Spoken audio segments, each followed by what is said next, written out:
Hello friends, welcome to our channel. இன்றைக்கி வீடியோவில் என்ன பார்க்க போகிறோம் அப்படின்னு பார்த்தோம்னா, கோல்டு சேவிங் டிப்ஸ் தான் பார்க்க போகிறோம். நம்ம சேனலை தொடர்ந்து பார்க்குறவங்களுக்கு தெரியும், நம்ம சேனலில் gold saving tips, money saving tips, budget planning இந்த தான் நான் வந்து தொடர்ந்து உங்களோட ஷேர் பண்ணிகிட்ருக்கேன். என்னுடைய ஓன் எக்ஸ்பீரியன்ஸை மட்டும் தான் நான் ஷேர் பண்ணிகிட்ருக்கேன்.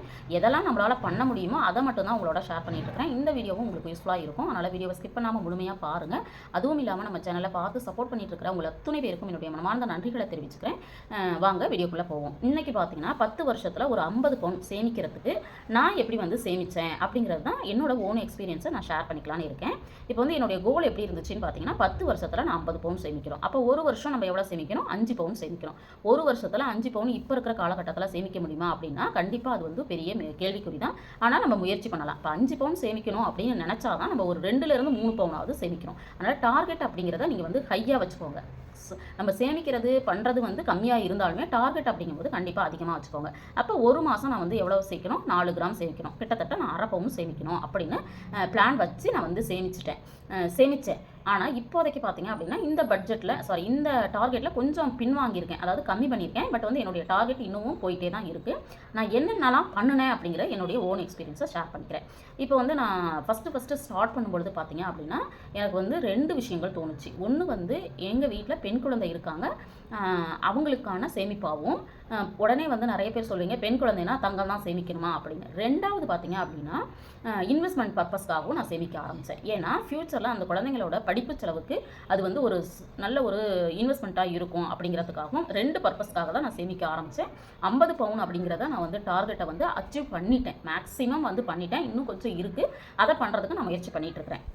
கோல்டோட ரேட் பார்த்தீங்க அப்படின்னா, இன்றைக்கி ரேட்டுக்கு வந்து நம்மளுக்கு வந்து இப்போ 11,000, அதாவது இப்போ வந்து எவ்வளோனா 12,000க்கு மேலே போயிட்டு அதுக்கப்புறம் கொஞ்சம் கம்மியாகி இப்போ 11,000 அந்த ரேஞ்சுக்கு வந்திருக்கு. பட் பார்த்தீங்க அப்படின்னா இது வந்து ஏறுமுகத்திலே இருந்துச்சு. இப்போ கொஞ்சம் இறங்கியிருக்கு. இப்போ வாய்ப்பு கிடைக்கிறவங்க கண்டிப்பாக வாங்குறதுக்கு முயற்சி பண்ணலாம். நானுமே ட்ரை பண்ணுறேன்.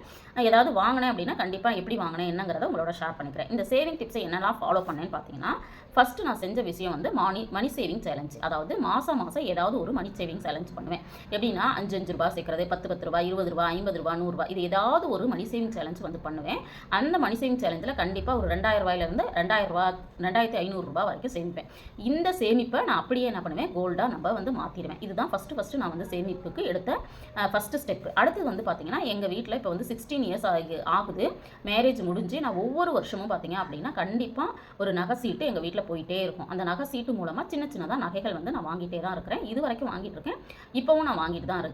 அதை பற்றியும் நான் வந்து ஆல்ரெடி நிறைய வீடியோஸ் வந்து ஷேர் பண்ணிட்டு தான் இருக்கேன். அதனால் பார்க்குற வியூவர்ஸ் வந்து ஐயோ தங்கம் வந்து 12,000 வைக்கிறதே, 1 லட்சம் வருதே, 2 லட்சம் போகுதே அப்படிங்கிறத மைண்ட் பண்ணாமல் நம்மளால் எவ்வளோ சேமிக்க முடியும் அப்படிங்கிறத மைண்டில் வச்சுக்கிட்டு ஒரு நகை சீட்டை மட்டும் போட்டுருங்க. அது எது வந்து எந்த கடையில் வந்து போடலாம் அப்படிங்கிறதுமே உங்களோட டிசிஷன் தான். உங்களுக்கு எங்கே பிடிச்சிருக்கு, எங்கே வந்து ப்ராப்பராக இருக்கும், குவாலிட்டியாக இருக்கும், அதெல்லாம் பார்த்துட்டு போடுங்க. 11 மந்த் சீட் வந்து ஒரு வருஷத்துக்கு ஒரு முறை கண்டிப்பாக எங்கள் வீட்டுக்கு தங்க நகை வந்துடும். அதன் மூலமாகவும் நான் சேமிச்சிட்ருக்கேன். அடுத்தது பார்த்தீங்கன்னா மந்த்லி வந்து நான் வந்து கோல்டு காயின்ஸ் வந்து வாங்கியிருக்கேன். நம்ம சேனல்லே பார்த்தீங்க அப்படின்னா கோல்டு காயின் சேவிங்ஸ் பற்றி உங்களோட ஷேர் பண்ணியிருக்கிறது எனக்கு வந்து ரொம்ப சந்தோஷமான ஒரு விஷயம். என்னென்னா அது வந்து 1 மில்லியன் வியூஸை வந்து தாண்டி இருக்குது. அதுக்கு எல்லாமே உங்களுடைய சப்போர்ட் தான். தொடர்ந்து சப்போர்ட் பண்ணுங்கள். கோல்டு காயின் சேவிங்ஸ்க்கு மட்டும்தான் ஃபஸ்ட்டு 1 மில்லியன் வியூஸ் வந்து போயிருக்கு. அதாவது 10 லட்சத்தை தாண்டி அந்த வியூஸ் வந்து ஷார்ட்ஸில் வந்து போயிட்டுருக்கு. இன்னுமே நல்லாவே ரன் ஆகிட்டு இருக்கு. இதை என்ன பண்ணுவேன்னா 100 மில்லிகிராம்லேருந்து என்னால் எவ்வளோ வாங்க முடியுதோ ஒரு கோல்டு காயினை கண்டிப்பாக 1ஆம் தேதியிலேருந்து 30ஆம் தேதிக்குள்ளே கொண்டு வந்துடுவேன். அதை வந்து இன்னுமே நான் ஃபாலோ பண்ணிட்டு இருக்கேன். அடுத்தது வந்து அட்சய திதி.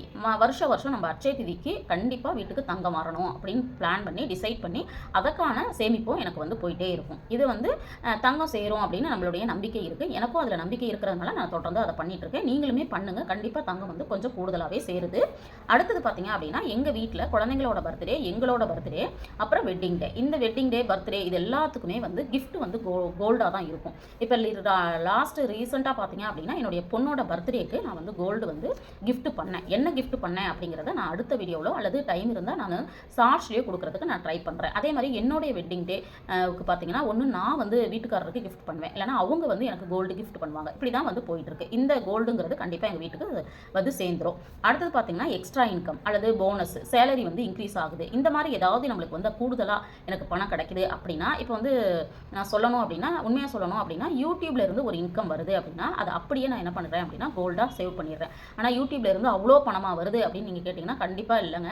என்னால் தொடர்ந்து வீடியோஸ் கொடுக்க முடியாததுனால 6 மந்த் ஒன்ஸ் இப்போ நான் வந்து யூடியூப் சேனல் ஆரம்பித்து 3 இயர்ஸ் கம்ப்ளீட் ஆக போகுதுங்க. ஆனால் எனக்கு வந்து ஒரு 3 மாதம் தான் சேலரி வந்திருக்கு. அந்த 3 மாதமும் வந்து ரொம்ப ஜாஸ்தியெலாம் கிடையாதுங்க. 8,000லேருந்து ஒரு 10,000 வரைக்கும் தான் இது வரைக்கும் எனக்கு வந்து ரிசீவ் ஆகிருக்கு. இருந்தாலும் ஏன் நான் வீடியோ உங்களோட ஷேர் பண்ணிட்டு இருக்கேன் அப்படின்னு பார்த்தீங்கன்னா, என்னுடைய ஓன் எக்ஸ்பீரியன்ஸை சொல்லும்போது நிறைய பேருக்கு அது யூஸ்ஃபுல்லாக இருக்குது அப்படிங்கிற ஒரு பர்பஸ்க்காக மட்டும்தான் எனக்கு டைம் கிடைக்கும் போதால் இதை வந்து உங்களோட ஷேர் பண்ணிட்டு இருக்கேன்.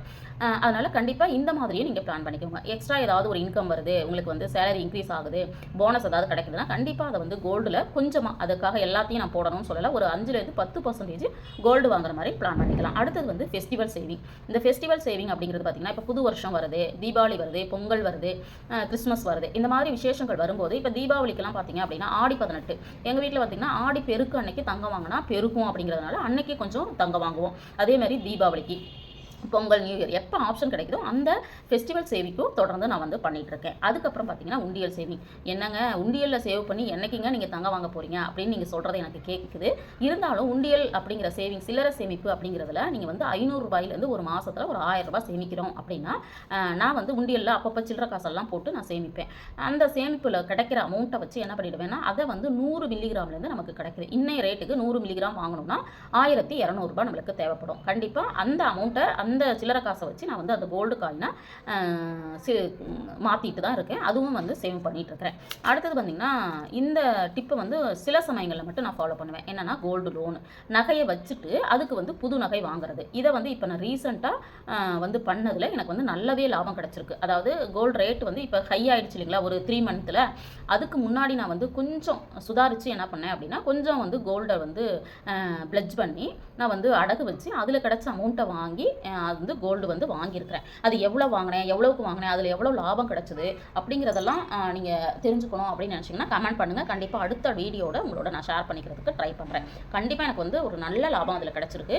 நிறைய பேர் சொல்கிறாங்க இல்லையா, லோன் வச்சு வாங்காதீங்க அப்படின்னு சொல்லிட்டு. பட் வந்து அதில் எவ்வளோ பெனிஃபிட் இருக்குது அப்படிங்கிறத நான் வந்து தொடர்ந்து கவனிச்சுட்டு இருக்கிறதுனால நான் அதை வந்து பண்ணிட்டு இருக்கேன். இதுவுமே வாய்ப்பு கிடச்சி அப்படின்னா நீங்கள் வந்து என்ன பண்ணலாம், சேவ் பண்ணலாம்.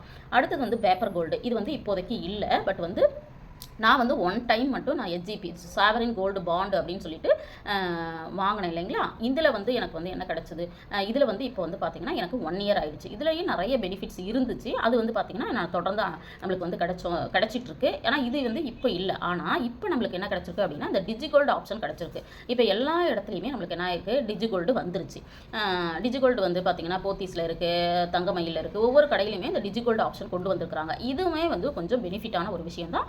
இந்த பேப்பர் கோல்டு வந்து நான் ஆல்ரெடி பண்ணிட்டு இருந்தேன். இப்போ டிஜிகோல்டில் வந்து நான் தங்கமயிலில் பண்ணிட்டு இருந்தேன். பட் வந்து என்னால் ப்ராப்பராக பண்ண முடியல. அது முக்கிய காரணம் என்ன அப்படின்னு பார்த்தீங்கன்னா, நான் வந்து ஒரு சந்தோஷமான விஷயம் என்னன்னு பார்த்தீங்கன்னா, இந்த கோல்டு சேவிங் அப்படிங்கிறத டிஜிட்டலாக நம்ம பண்ண ஆரம்பிக்கலாம் அப்படின்னு சொல்லிட்டு நான் என்ன பண்ணிட்டேன்னா, டிமேட் அக்கௌண்ட் வந்து ஓப்பன் பண்ணிட்டேன். அதில் வந்து கோல்டை சேவ் பண்ண ஆரம்பிச்சிட்டேன். அதனால் இந்த மாதிரிக்கான ஃபிசிக்கல் கோல்டு காயின்ஸ் அதெல்லாம் கொஞ்சம் விட்டுட்டு நான் டிஜிட்டலாக சேவ் பண்ண ஆரம்பிச்சதுனால தான் நான் தொடர்ந்து வந்து அந்த இதை வந்து உங்களோட ஷேர் பண்ணிக்க முடியல. அந்த டிமேட் அக்கௌண்ட் வந்து நான் எங்கே ஆரம்பிச்சிருக்கேன், எப்படி ஆரம்பித்தேன், என்னென்ன டாக்குமெண்ட்ஸ் வந்து கொடுத்தேன், அதில் சேவ் பண்ணும்போது நம்மளுக்கு என்ன ஃப்ளெக்சிபிலிட்டி இருக்குது, என்ன ப்ளஸ் இருக்குது அப்படிங்கிறதெல்லாம், அது வந்து எவ்வளோ பெனிஃபிட்டாக இருக்குது, எனக்கு எவ்வளோ ஈஸியாக இருக்குது அப்படிங்கிறதெல்லாம் கண்டிப்பாக அடுத்தடுத்த ஒரு ஷார்ட்ஸ்லையோ வீடியோலையோ கொடுக்குறதுக்கு நான் ட்ரை பண்ணுறேன்.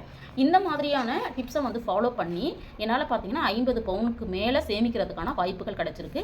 அடுத்த டார்கெட் பார்த்தீங்க அப்படின்னா இதை விட அதிகமாக சேமிக்கணும்னு நினச்சி தான் இந்த டிப்ஸ் எல்லாமே தொடர்ந்து நான் ஃபாலோ பண்ணியிருக்கேன். பார்க்குற வியூவர்ஸும் இந்த டிப்ஸை வந்து ஃபாலோ பண்ணிட்டு இருப்பீங்க அப்படின்னு நினைக்கிறேன். உங்களாலேயும் முடியுது அப்படின்னா கண்டிப்பாக டிமேட் அக்கௌண்ட் இன்வெஸ்ட்மெண்ட்டுக்காக தான் நீங்கள் வந்து கோல்டை சேவ் பண்ணணும் அப்படின்னு நினைக்கிறீங்கன்னா, நீங்கள் டிஜி கோல்டாக வந்து அதாவது டிஜிட்டலாக சேவ் பண்ணுறதுக்கு மூவ் ஆனோம் அப்படின்னா நம்மளுக்கு நிறைய பணம் வந்து சேவ் ஆகிறத நான் வந்து இப்போ ஒரு 1 மந்த்தாக நான் பார்த்துட்ருக்கிறேன். அதனால் நீங்களும் அந்த மாதிரி ட்ரை பண்ணுங்கள். அதை விவரம் தெரியணும் அப்படின்னா கமெண்ட் பண்ணுங்கள். நான் தனி வீடியோவை உங்களுக்கு வந்து ஷேர் பண்ணிக்கிறேன். இந்த வீடியோ உங்களுக்கு யூஸ்ஃபுல்லாக இருந்திருக்கும்னு நினைக்கிறேன். வீடியோ பிடிச்சிருந்தால் லைக் பண்ணுங்கள், ஷேர் பண்ணுங்கள், கமெண்ட் பண்ணுங்கள். மறக்காமல் நம்ம சேனலை சப்ஸ்கிரைப் பண்ணி வச்சுட்டு பாருங்கள். தேங்க்ஸ் ஃபார் வாட்சிங்.